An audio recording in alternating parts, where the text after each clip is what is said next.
Jadi kita akan bikin kelanjutannya dengan catatan filmnya harus sukses dulu.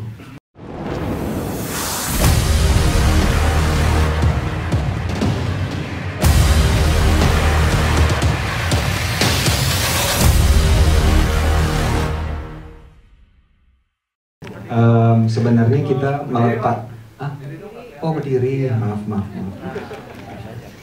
Gini. Sebenarnya kita meletakkan karakter dari karakter di Pengabdi Setan 2 ini bukan hanya sebagai personifikasi dari karakter itu di depan kamera. Ada beberapa kali ibu muncul tapi tidak terlihat. Misalnya ketika ingat ada lagu Rayuan Pulau Kelapa.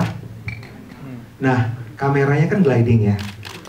Nah, itu adalah ibu misalnya. Jadi kita menempatkan kamera itu bukan sekedar kamera. Jadi setiap kali kamera, kita berdiskusi selalu dengan sinematografer Pak Ical Tanjung. Tidak ada satu kali pun kamera kita letakkan kalau tidak jelas motivasinya. Jadi either motivasi kamera ada dalam sebuah scene, itu kita letakkan penonton dalam sebuah scene, sehingga penonton akan berada bersama para pemain, bersama para karakter, menelusuri misteri. Ataukah kamera itu mewakili karakter dari Pengabdi Setan 2, salah satunya ibu. Jadi walaupun ibu tidak muncul secara in person in front of the camera, tapi seringkali kamera itulah ibu. Jadi teman-teman kalau nanti nonton lagi akan menemukan kehadiran ibu actually ada banyak sekali. Dari awal kamera sepanjang film, ibu selalu ada sepanjang film. Demikian. Terima kasih teman-teman. Terima kasih. Satu pertanyaan terakhir. Pertanyaan kedua, actually jawaban ini sangat ditunggu sama Pak Gop. Pak Gop nanya pertanyaan kedua. Jawab pertanyaan kedua. Jawab gitu ya Pak Gop ya. Gini, waktu Pengabdi Setan pertama akan kita bikin ya, Pak Sunil ya. Pak Sunil bilang seperti ini, bro, ini banyak sekali, ini skripnya bikin aku lompat bro ya, jam 11 malam, ada yang nelpon, gue lompat bro, ini gue nggak bisa lepas, gue selesaikan dalam 1 jam, suka banget. Pertanyaan, dia bilang, ada banyak sekali yang menggantung ini ditandain kan, ini, dia bilang kayak gitu. Coba lihat lagi bro, skripnya, ada beberapa yang gue tandain, ini gitu. Lompat bro ya, jam 11 malam, ada yang nelpon, gue lompat bro, ini gue nggak bisa lepas, gue selesaikan dalam 1 jam, suka banget. Pertanyaan, dia bilang, ada banyak sekali yang menggantung ini ditandain kan, ini, dia bilang kayak gitu. Coba lihat lagi bro, skripnya, ada beberapa yang gue tandain, ini gitu. Yang gue tandain itu akan ada kelanjutannya di film berikutnya. Jadi kita akan bikin kelanjutannya dengan catatan filmnya harus sukses dulu. Sukses artinya apa? Apakah sukses komersil? Enggak. Sukses komersil tidak pernah menunjukkan bahwa film itu sukses. Sukses berarti filmnya harus sustain secara penonton ingin mengetahui kelanjutannya. Jadi bukan cuma angka, tapi juga orang harus cinta kepada para karakternya. Jadi apakah akan ada film Pengabdi Setan yang ketiga?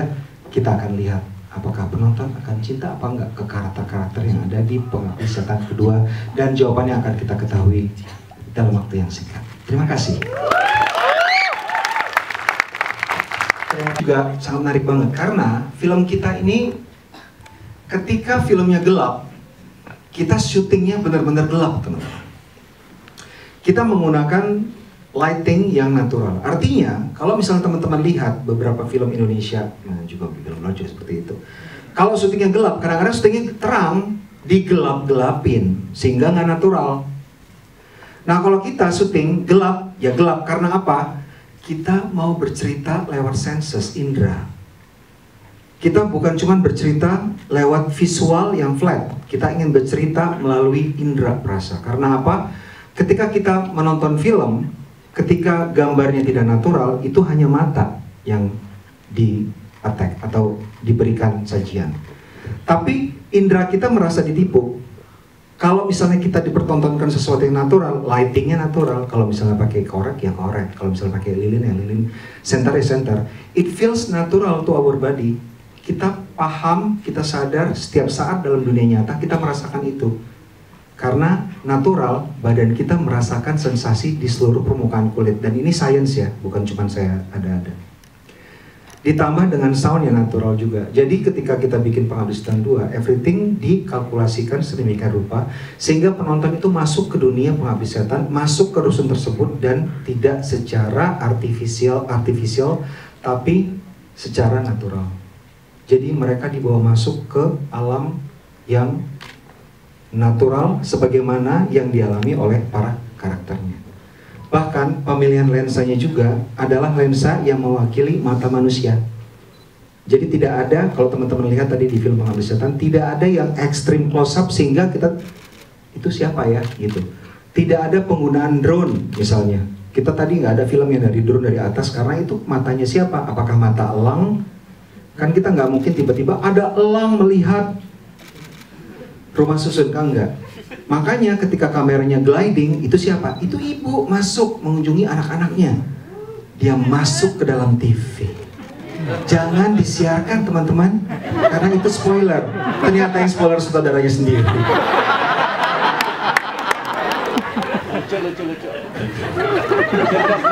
Jadi kenapa lama? Kemarin kita diskusi sama Pak Sunil. Kita syuting sama Pak Ical Tanjung sama kru-kru yang lain, tidak ada satu shot pun yang terbuang karena apa? Semuanya sudah direncanakan. We only take shooting yang kita butuhkan untuk bercerita. Setiap sudut, setiap gerakan kamera harus bisa dipertanggungjawabkan. Itu yang kita sebut sebagai mise en scene yang bisa dipertanggungjawabkan. Jadi nggak ada gaya-gayaan. Kita bikin film bukan untuk gaya-gayaan, kita bikin film untuk bercerita. Dan kita menggunakan semua yang ada, teknis, kamera, estetika, warna, segalanya untuk storytelling. Jadi kita tidak ada menggunakan segala sesuatu elemen apapun untuk gaya-gayaan. Jadi semuanya dipersembahkan untuk penonton supaya bisa masuk ke dunia Pengabdi Setan.